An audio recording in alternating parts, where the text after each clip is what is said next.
Hello, everyone. We are back for another episode of Trading Irons. Apologies for not having an episode yesterday. It was as was the original plan. As you can see, I am now moved back into my apartment in Erie, ready for school, which starts on Wednesday. And then another addition, as you can see, I am not with my usual host or co-host, Irish Tommy. Why don't you go ahead and introduce yourself, man? I'm David from the Boston Hammers. Sometimes contributor. I love discussing transfers, so I'm happy to be here. Appreciate you stepping in. Irish Tommy was, what's that? Oh, I just said no sweat. Oh, okay. Sorry.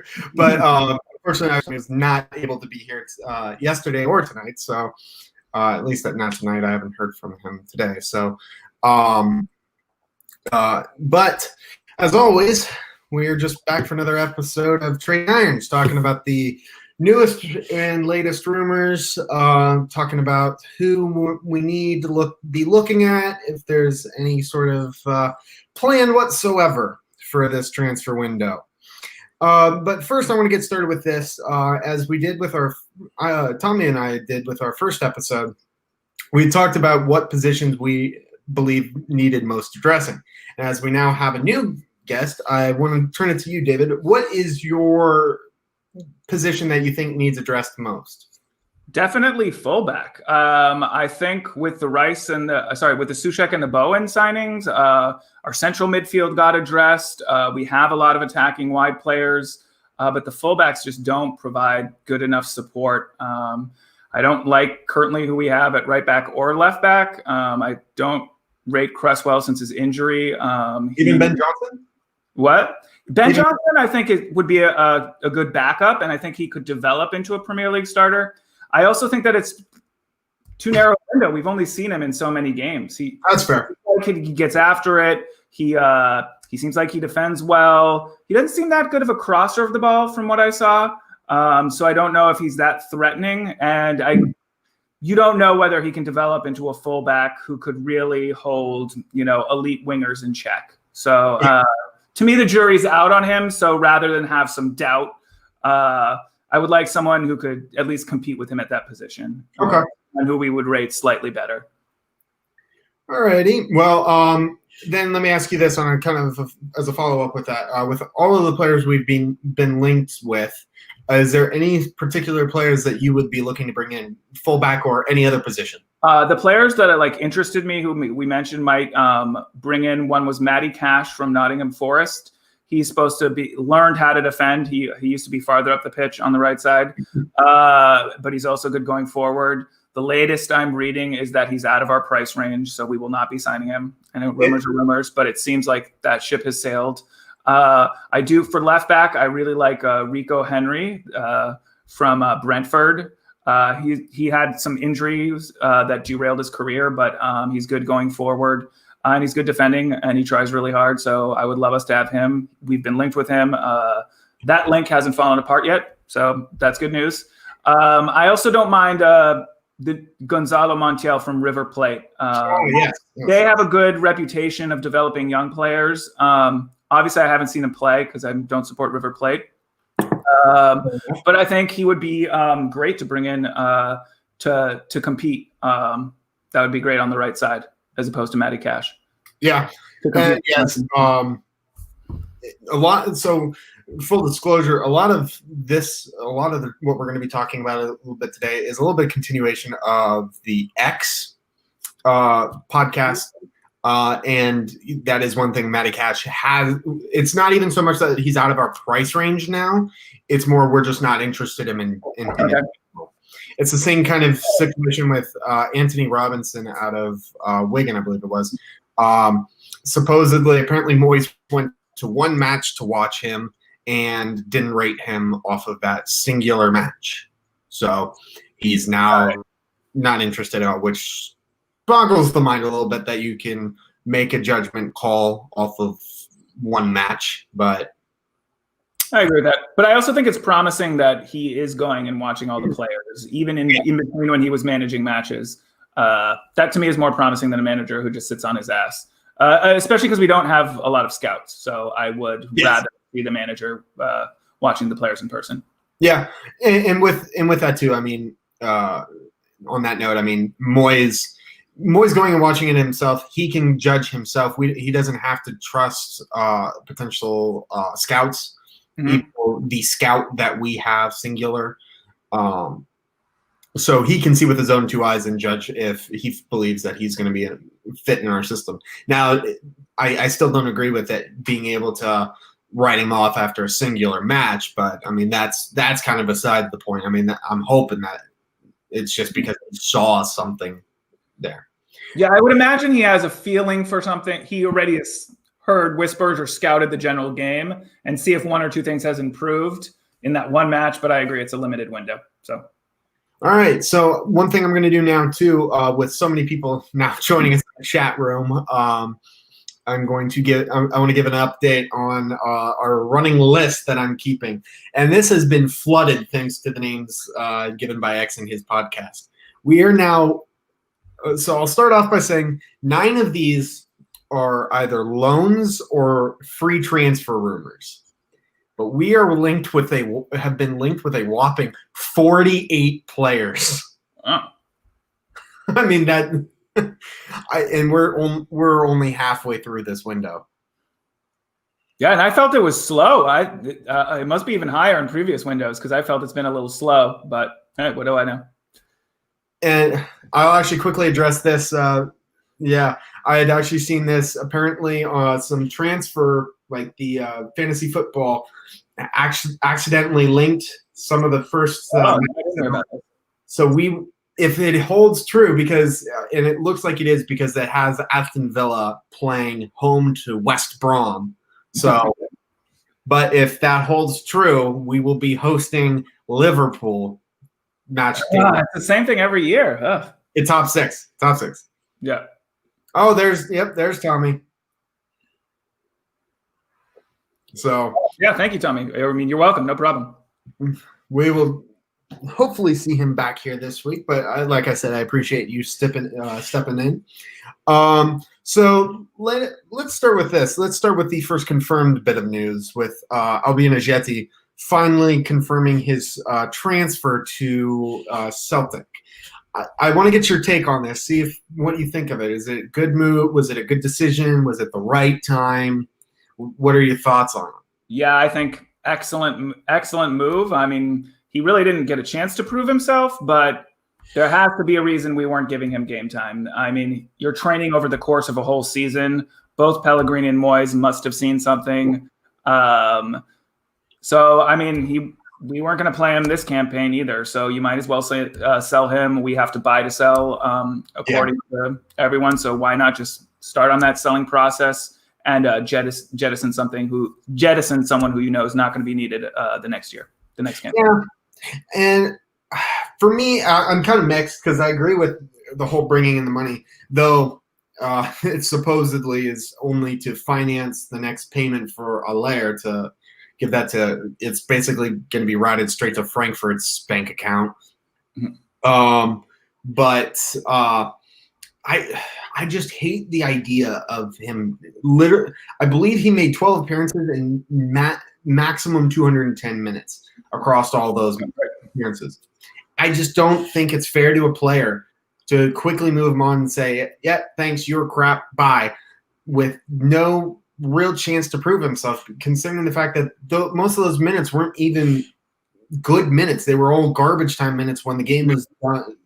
It was just to see the game out. So for me, getting the money in is from that point of view, it was a good idea. But overall, I just happen to feel like this one is going to be one that comes to bite us back, come back to bite us in the ass.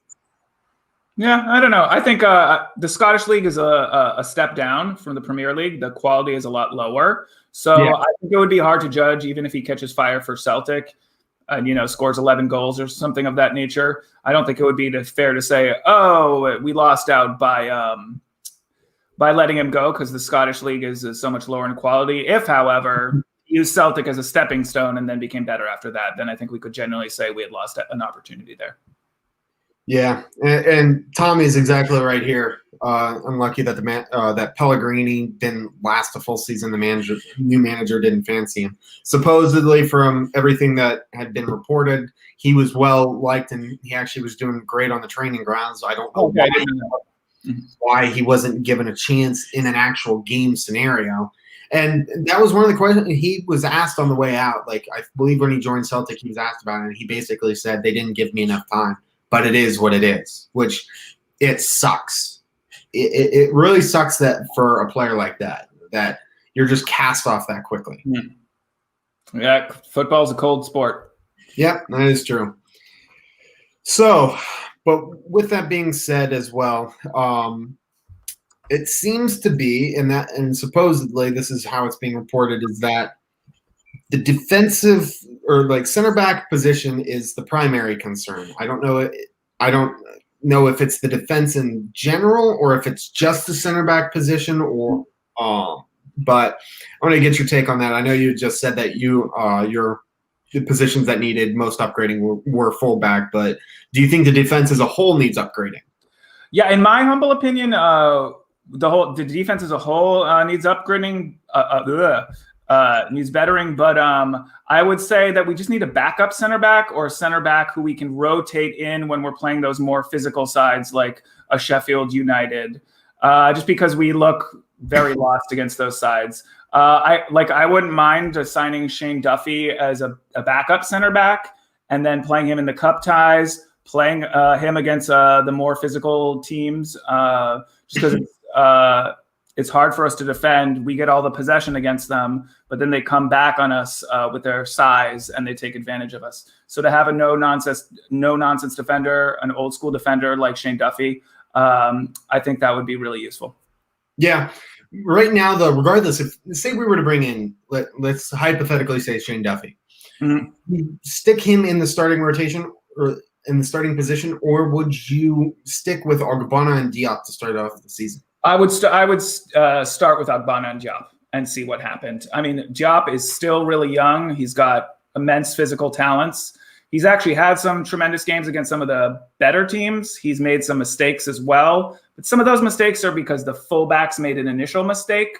Duffy might fit in certain matchups. I said Sheffield United, Burnley as well. I could see him slotting in there and helping us out because we usually cede possession to other clubs. But against those two teams, we have the majority of the possession and then have to deal with their set pieces. Yeah, Duffy could help with that. Along with the Shane Duffy rumors, though, I actually saw a tweet today. Now, I don't know if it's verifiable. I don't know how accurate it is. Obviously X hasn't reported on it either, or no big name media either. So it could just be a load of bullshit. But I saw one account saying basically that Shane Duffy to West Ham is a done deal. It was the guy from Derry who was. I read the same tweet. It's like a guy from Derry, his same hometown, and he's like, yeah. I'm personal friends, or my dad is personal friends. Someone used to be the trainer with him, or something like that. Yeah. I read the same tweet. Yeah, I don't know. And there's a high probability that's complete bullshit, but I wouldn't be doing this show justice if I didn't even at least report on it a little bit. Definitely. It could be true, so why not? Yeah. And with that being said, though, I was going to make a point later, but I will say that I did see that apparently on the Instagram page of X's show and everything, he's putting out news tomorrow. So if there's anything imminent, and as we've said before, if there is anything imminent, if there is anything imminent or incoming or outgoing that needs to be talked about, there will be an emergency stream, basically. Otherwise, count on the show being weekly. So if there is any imminent news or big signing news or something, there will hopefully be a stream tomorrow. Okay, interesting. I'll catch that now because I want to be up on the transfer rumor. So I usually rely on Twitter, but I want to listen to the podcast. So yeah, basically the idea behind this show and the reason that I'm doing the Excel sheet compiling the list of all the players and everything like that is just for a kind of a one-stop shop. Even though this is complete shit, completely BS rumor, this is who we're linked with. One of those players that, and it keeps coming up again and again. I reported on it, or I reported on last week. Nahit Nandez, who's a midfielder from Calgary, we're linked with him. Guess how much? If you would take a guess. The midfielder from Cagliari, how much we would pay for him, you mean? Yeah. 12 million. 36 million pounds. That's not. There's some of the rumors that you just know are not true. And yeah. So if I ever see one of those reports for the transfer rumors. Yeah, if I ever see one of those, I'll always put it in the list. I'll always make sure to include it just to say, this is a load of shit. Yeah, and if it's like the Daily Sun or the Daily Mirror, there's like a couple of newspapers or websites where you can say, I've never read anything from them that's ever come true, so I know this transfer rumor. Well, even those, I mean, if it's more for a laugh's sake, if anything, like, oh yeah, this is what the Sun says we're getting Lionel Messi. Yeah. Last year was Zlatan Ibrahimovic was interested. Oh, I forgot about that. He would never come here. So, but I'm seeing some talk of was it 35 million? Was I wrong on that? No, I actually have it listed as 36 million euro. So. So it was reported by Gazzetta d'Italia, I believe. So that one was, or Gazzetta dello Sport, sorry, not Italia. Yeah. No worries. But so moving on though, it has been, and again, no bid for Rice has come in, and I don't know if one will come in. Tommy, this is going to basically be a continuous segment on every show of when is the bid coming? How much is it going to be for? Are we going to be stupid enough to accept it? Yeah, I think if we accept it, it will be a disaster. I don't think, number one, I don't think we have the skill in signing players to where we could sign players what we got with the money to make up for his loss. Second of all, I just think that would be completely alienating to the fan base to sell such a passionate, talented young player who's only going to get better. I mean, me personally, I would just be hugely disheartened if that had happened. That would kill a huge part of my interest for the upcoming campaign if Declan Rice was sold. Yeah. It would hurt mine too. But the thing for me is if it were to be so the report apparently is that the minute we're not interested in player swaps, which I'm happy about. I've been happy about that since the beginning. Yeah. If we're wanting to show that we're ambitious, if we have any sort of prospect, we can't just be saying, oh yeah, we'll give you our A+ rated players and we'll take your cast-offs. Mm-hmm. It just doesn't. Yeah, it's bad math. It's bad math. But they're saying that we won't even listen to a bid if it's below 70 million pounds. So I would put that as high as 80 million. I would not do anything less than 80 million. Well, here you go. Not that I want to do it at all. Tommy just asked us, would Sullivan accept a low bid, say for 50 million for Rice out of financial desperation? I don't think so. I think because he's a key, not just because it's already been reported that they're not going to listen to anything under 70, but for two reasons. And one is actually based on a tweet I did see, and it's kind of true. If the owners are planning on selling, which I don't know, I go back and forth on, but 2023, if we were to manage to keep him, Declan Rice becomes an asset to the club. He bolsters the value of the club, which would mean that they're able to get more money. That's the first reason I say no. Totally. Second, I think it's just, I mean, I think it's a bad business move. I think he's worth more to begin with. So even with financial trouble, I think that they would find other ways compared to, say, casting off their potentially 100 million pound player for half price. Yeah, and I also think I totally agree with those 2 points, Chris. I also think that if you sold Declan Rice, there would be, I don't know the exact probability, but there'd be like a 50% chance that we could get relegated. You know what I mean? Yeah. I think that important to us that Yeah. we wouldn't be able to fill in someone for him who might keep us from getting relegated. So that would be a further bad business move because we'd lose even more money, which we probably wouldn't make up. We wouldn't make that 50 million up that we had sold him at that cut price rate. So that's why I think it would be a bad idea too. But yeah, going back to it real quick, if we were to sell Rice, for me, the upcoming season would depend. Like my level of excitement is when we sold him and if we reinvested.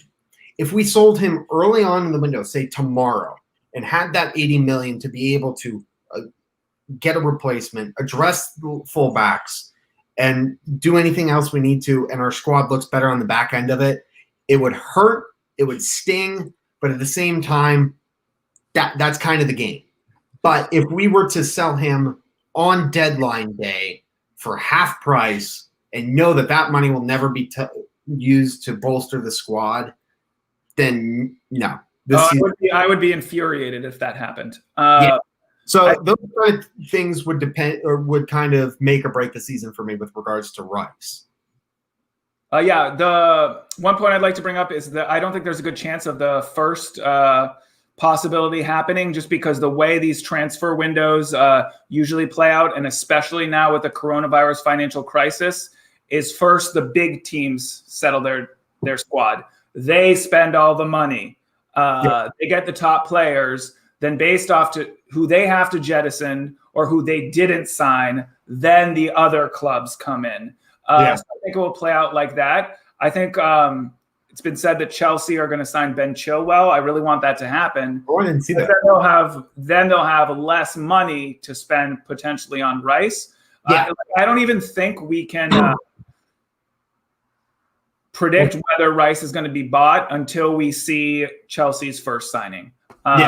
So I'm really hopeful that all the big teams across the continent will make their moves. Then that's when the transfers will pick up.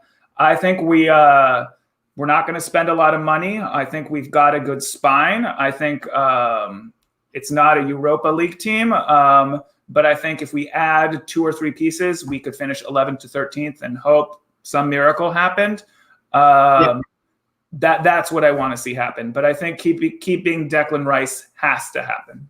Yeah. And here's actually a good question. And we'll get to this now. If we do not buy or sell anyone in the transfer window, where will we finish in this league? Let me get your thoughts first, and then I'll kind of give mine. If we did not buy or sell anyone in the league, I would predict a 13th place finish. I think we would see similar to what happened at the end of the restart campaign. Other than the Chelsea game, we would not do so good against the top 8 sides. And that's really been Moyes' record his last few times managing in the Premier League. And even at Everton, I don't believe he did very good against the top 6, top 8 sides. We'd lose against some of the more physical teams who I mentioned before, like Sheffield United and Burnley, or not lose every time, but lose or draw, but not get a win. But then we would feast on those bottom 6 sides, bottom 8 sides. Like we did after the restart campaign. The players are too fit. We have enough steel in central midfield. I think Bowen, he's got it all. I mean, he's not an elite player, but he has a motor. He takes physical challenges well. He gets back well. He's good at passing. He's good at shooting. I really rate Jared Bowen. I just think we'd have too much talent to go down. So For me, I have a little bit of a different take. For me, I think if we were not to do anything this window, buy or sell, even now we've sold a Yeti. I just realized that. I think we could be able to finish anywhere from 10th to 13th. For the sole reason, or for one big reason being, is going into last season with the squad that we had, we were actually numerous, like everyone. I saw a Bleacher report, like infographic, talking about who could potentially break into the top 6 sides, and we were listed as one of them. So I think what last season boiled down to a bit too. Not just the injuries, especially the Fabianski injury and the Pellegrini, like letting that sacking go too late. Mm-hmm. Expectations. I think the expectations of last season were a little too high. And now, going into this season, we'll have little to no expectations. Everyone will kind of mark us being a mid-table team. Mm-hmm. But we have the same squad as we did last season, except we have now Souček and Bowen, who we know their quality, their capabilities. So I think that we could be able to break into the top half with the squad we have now. It just depends on the start. So your prediction is 10th. Is that it? Okay, yeah, I could see that. I would lean more towards 13th, but I could see that because, like, I mean, are we that much worse than Everton or Sheffield United or even Burnley? Because Burnley, they're not backing Sean Dyche at all with transfer funds. He might leave. I think there's a high possibility that Sean Dyche does not last the year at Burnley, not because they're doing bad, but because he is so frustrated with the owners. He actually worked a miracle at the restart with all the injuries they had and their run of good results. So, yeah, and I think you hit the nail on the head with saying that we have a good spine. There's only a few positions that need addressed. Bring in some rotational players. Yes, that is true. Diangana is like having a new signing. That solves our left wing issue. Pablo. No, see, I disagree though because he's a right winger. That's true. Yeah. So like, I rate Bowen so highly, so isn't it redundant then to have Grady Diangana competing with him? I think Bowen will just beat him out, and then Diangana will just. He won't get enough playing time unless we use him as a cup player. I would actually rather sell Grady Diangana to Leicester. Really? And then everyone disagrees with me, but I'm firm in this. I would rather sell him to Leicester because he's a right winger and Bowen is so good in that position. You can't switch Diangana to the left, even though he kind of like shifts back and forth from the sides to the field. I would sell him and use him to fund not even an expensive signing, just one other cheap signing in an area we need. That's what I would do. That's interesting. Then who would you have play on the left? I think we're stuck maybe having Antonio as the lone striker and then sometimes having Halerin. I would sign maybe Eze and have him drift left. If we don't, isn't he more of a midfielder though? I think that's the problem. Is both Eze and Fornals are better in the center, but they can play on the left. But Eze was forced to move to the left this season with QPR and still performed very admirably. So I think if I would really want us to sign Eze, and then we could have like Eze, Fornals, Bowen, Antonio, and then that would be very formidable and, lots of class players who could really work with each other to create chances and scare the defense, especially of the lower teams. And then even if you kept Anderson, you could rotate Anderson at the center attack midfield position and the left position. And then you could kind of give different looks to teams on different match days. That's a really interesting take. I have not heard anyone say sell Grady Diangana. In my mind, that's the way to go. And I like that, that rotation of those 5 creative players. You can play them 2 at center attack midfielder sometimes and 2 at left wing sometimes. And see, I'm deep in the camp of give him a chance. I mean, I just advocated that Yeti wasn't given enough of a chance in one season. And we've been kind of kicking the can down the road with Diangana, trying to give him a chance. So, but you can't even say that we didn't give him we had him for a long time and didn't give him a chance. We would just be saying we're not giving him a chance at all. We're getting rid of him. We're selling him to do other things. We played him towards the end of the season 2 years ago or however many years ago it was, and then we loaned him to West Brom, and now we're saying, and he wants to play. He wants first team football. I don't think he's going to get that at a regular basis because Bowen is better than him in my mind. So why not give him what he wants and sell him and then use his sale to fund other players? That's definitely an interesting take. That really is. I'm sure you're quite the fan right now on West Ham Twitter circles. Well, yeah, no, that's just my opinion. I mean, I'm pretty. No, absolutely. And everyone's entitled. Yeah. Everyone's entitled to their opinion. I'm just more on the, like I said, I'm more in the camp of let's give them a chance. I mean, especially if we're in the economic or like in the financial shit show that we appear to be in. I mean, we're going to need every potential quality player that we can get, and I mean that lines up with Grady D and Ghana. So. And I am seeing Irish Tommy saying that he has played left attack midfield a lot or left winger a lot. Yeah. So I apologize, I didn't know that, but that's not his natural position. Yeah, but if there's one thing West Ham, I mean, we do not play players in their natural position. Yeah. Antonio is a right winger. We play him straight. David Moyes has been good at converting two wingers, Antonio and Arnautovic, to lone strikers. So you're getting some booze in the chat here. Okay, time will tell. Time will tell. But I mean, yeah, Antonio playing being a natural right winger, playing striker. We've played at right back. Who else here? That was bad. That was bad. Antonio right back. Probably the genesis of Zlatan Ibrahimovic's demise. Yeah, probably. Well, no, that season was actually Payet too. Probably Payet was bigger, but yeah. What are the chances? What chances are of either getting some game time next season for Wilshere? I know that it's being reported that they're desperate to sell him. But so I doubt as they should be. Yeah, I doubt that he's going to get much game time, even if he stays. So, and not just I think he's a hard sell. I mean, people can see he's very injury riddled. He's got high wages. I think even like if you're an MLS side and you want that glory name to attract the fans, you know he's going to get injured. So then your whole plan is going to be scuffled. Then, it's not going to attract supporters if he's injured and can't play. Yeah, exactly.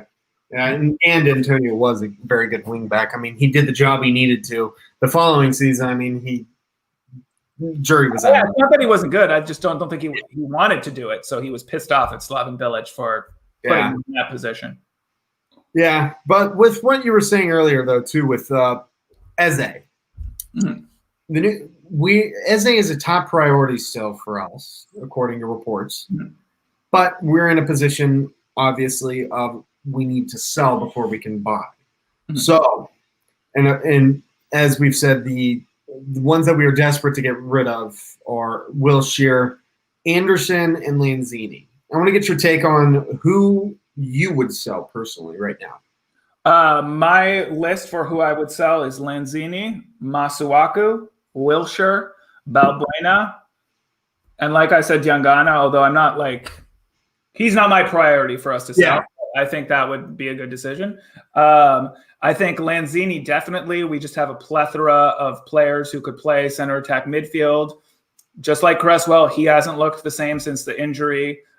He was even given a chance by Moyes. He was one of the few players who he started with and broke up the rotation. So definitely Lanzini. I think we would have to take a loss on him, just sell him for not a lot of money to Turkey. There has been some interest in Turkey, the rumors say. Masuaku, I think it's very telling to me that he was very good in the first Moyes reign and he linked up well with Arnautovic. Then Moyes did not play him a lot that second time. So I think he's definitely fallen out of favor with Moyes. I think on his day, I love him attacking. I love his dribbles. I love him going forward. But I think he's lost favor with Moyes. And I also think going forward in his career, he'd be better as a forward than a wingback. You know what I mean? He's so good at dribbling and beating players that, I mean, even though he doesn't have a great shot, I mean, he could just be a unique person to put as a left winger.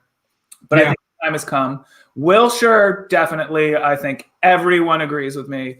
But like I said, I think the possibility of getting teams to sign him is very low. So I worry about that. And Balbuena, I just think he doesn't fit in at all with Moyes' style of play. So, sell him to Serie A. Even a lot of these players, we're just going to have to take a loss on. We just and that's one thing. Did you see the tweet about someone who actually went through and showed all of the players in the GSB reign that we've brought in and what we've sold them on. Yeah, we've just taken so many losses. Yes. Forever Blowing Bubble points it out. We've had 38 strikers and only 3 have sold for profit. So, I mean, yeah, that's very damning. But I mean, I knew that, but I didn't know the exact numbers, but I knew that was the story, and it's very damning. Yeah. I joined and I was confused as hell what it was. I thought it was frozen from like a previous stream or something. I didn't actually realize for a minute that it was a backdrop, Charlie. So that confused me. But yeah, in terms of players to sell, I'm wholeheartedly there with you. And I'm also with Anderson, but again, I think it's going to be very hard to get teams to buy him in this transfer window. I read an article that said Lazio and Napoli, we offered him and they said no.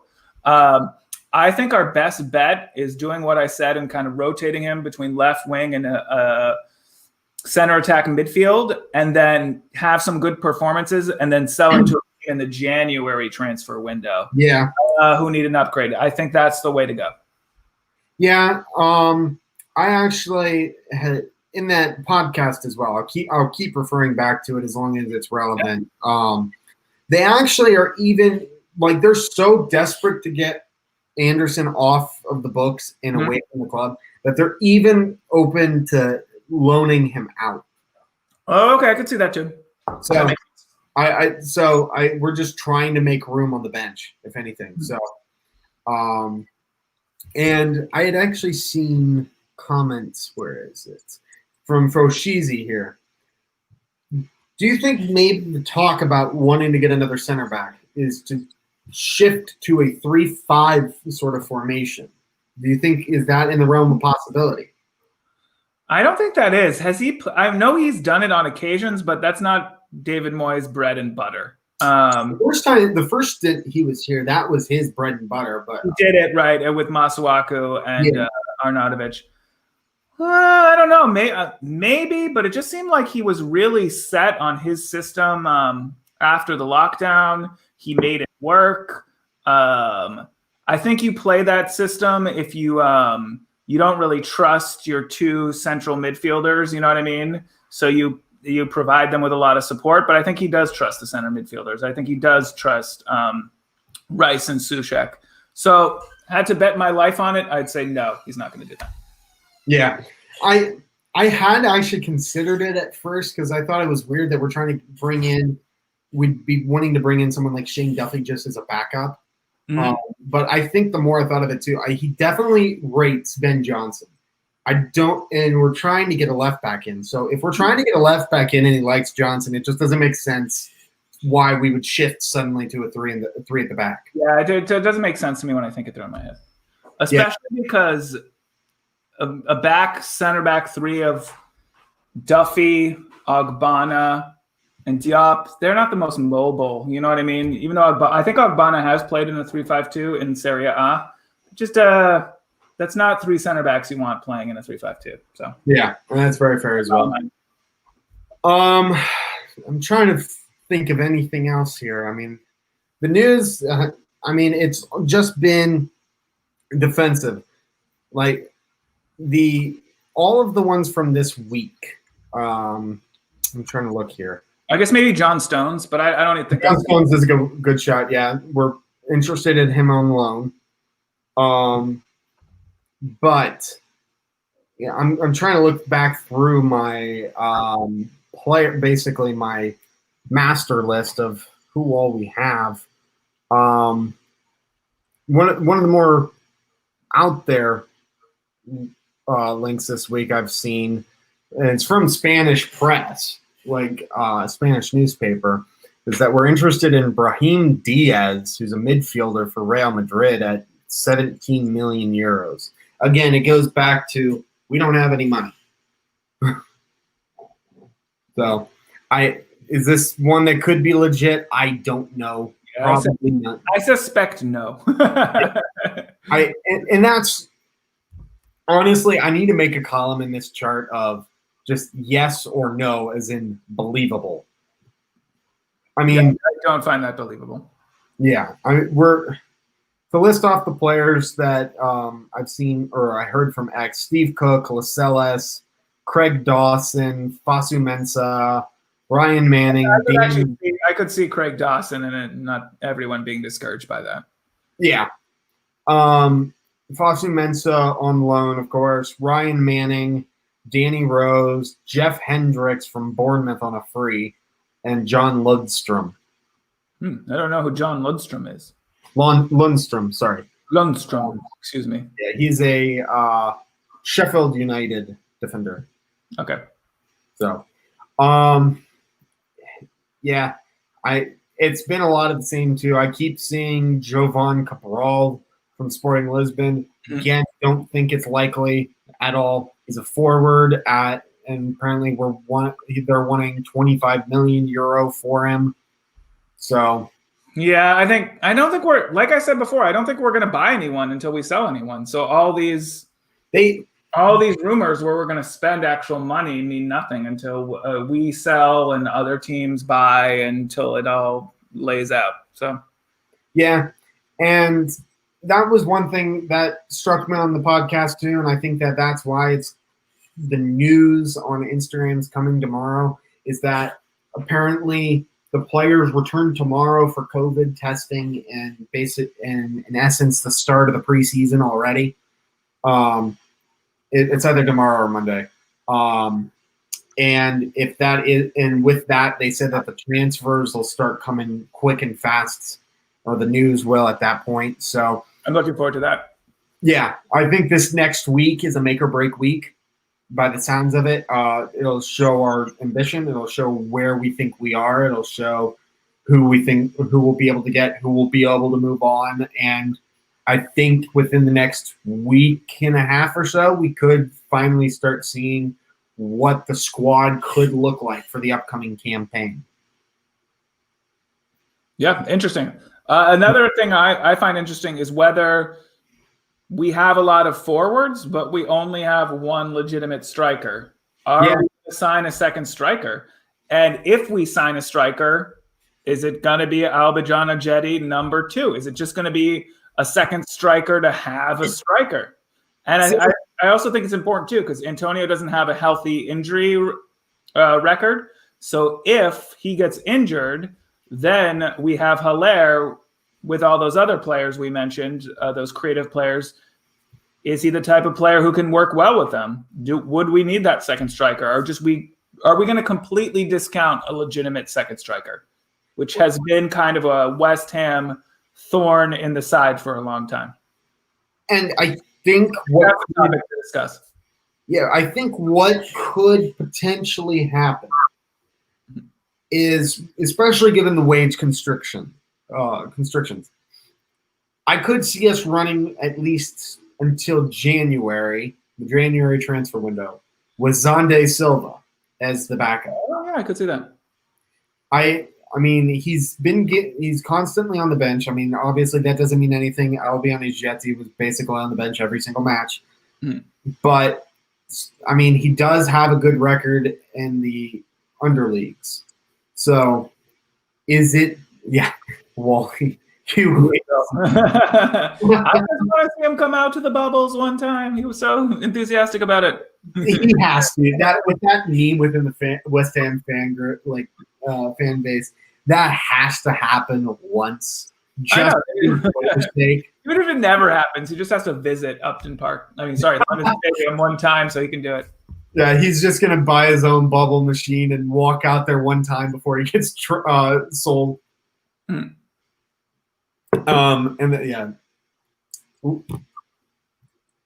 Would we put Hugo in our squad? I mean, I don't think we rate him enough. I don't think we will. I think there's a reason we call Big George. Here it comes. Recall Big George. Yes and no. I mean, it could.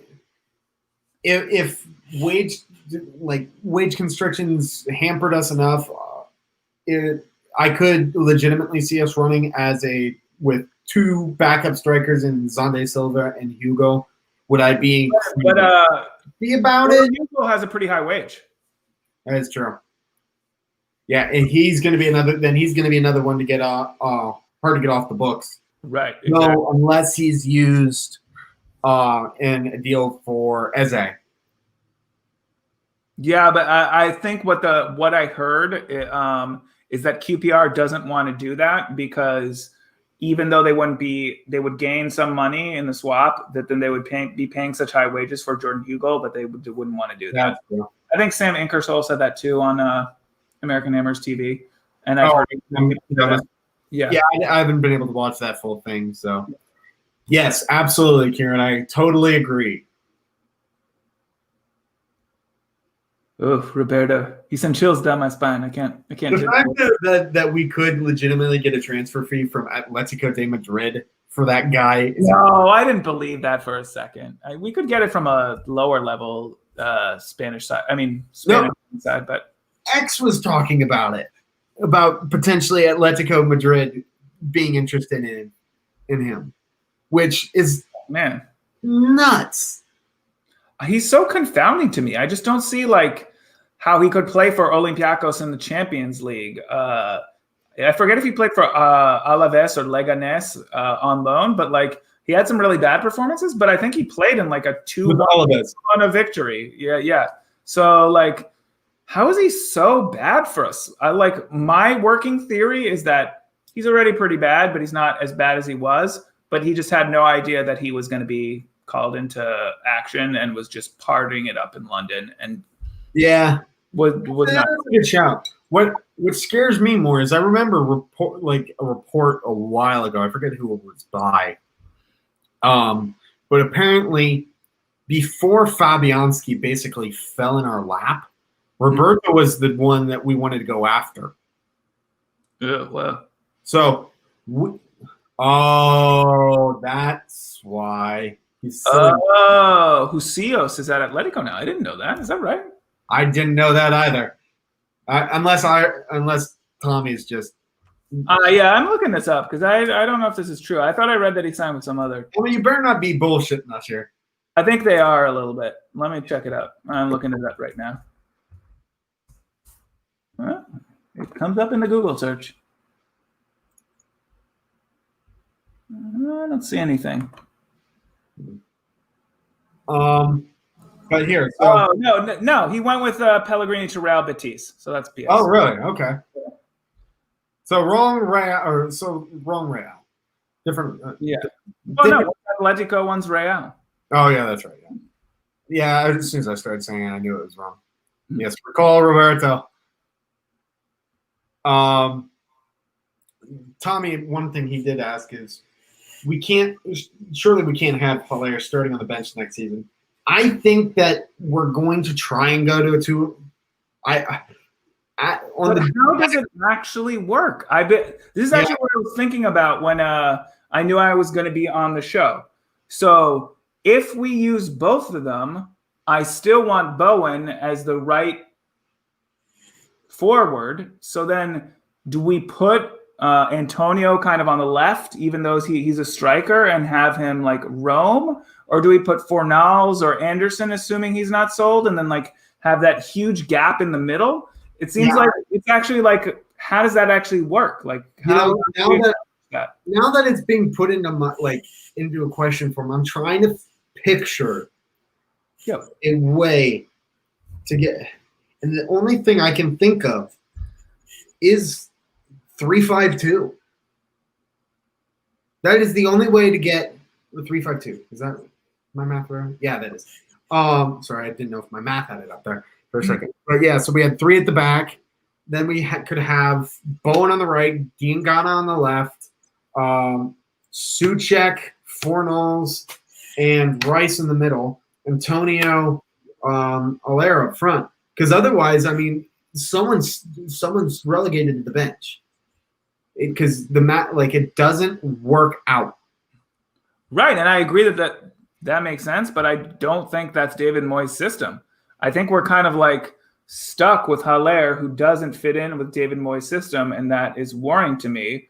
I also think how are we going to recoup enough money off the sale? I think we're going to take a loss regardless. But if Haller isn't regularly performing for us, yeah, and that's because right now we're in a conundrum with the striker and going into the season in the sense of you can't bench Antonio off the gate because I think Bowen takes that spot, the right wing spot over Antonio. Yeah, he really impressed me, Bowen. So I see any way we could bench him.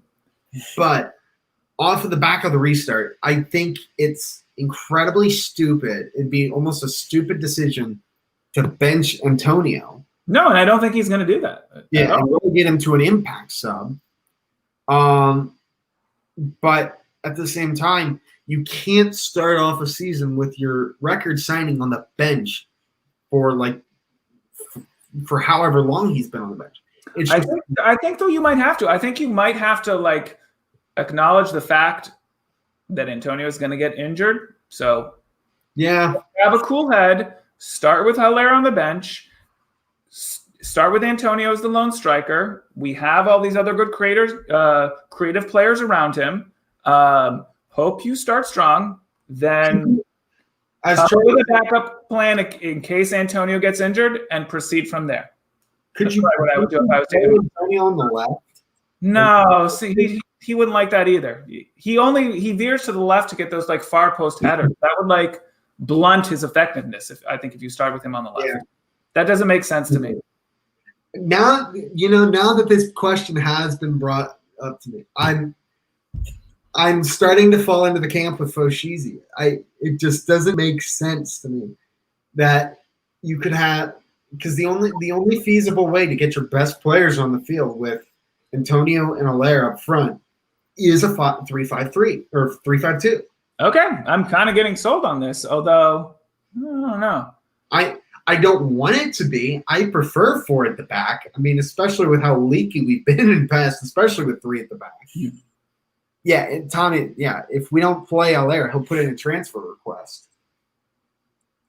And that maybe we plan for that, and we say we've already come up with a new system, so bye-bye. Yeah, I think we're underestimating. If you're going to do that, though, willpower to just reset. I think he's fine getting rid of players, regardless of their pedigree. I think I think this is a total rebuild in my mind, assuming it doesn't go disastrously. I think what West Ham fans have been complaining about is we've been signing a lot of pieces that don't fit, signing high-priced players like Haller, who's a very good player, but then not surrounding him with players who work.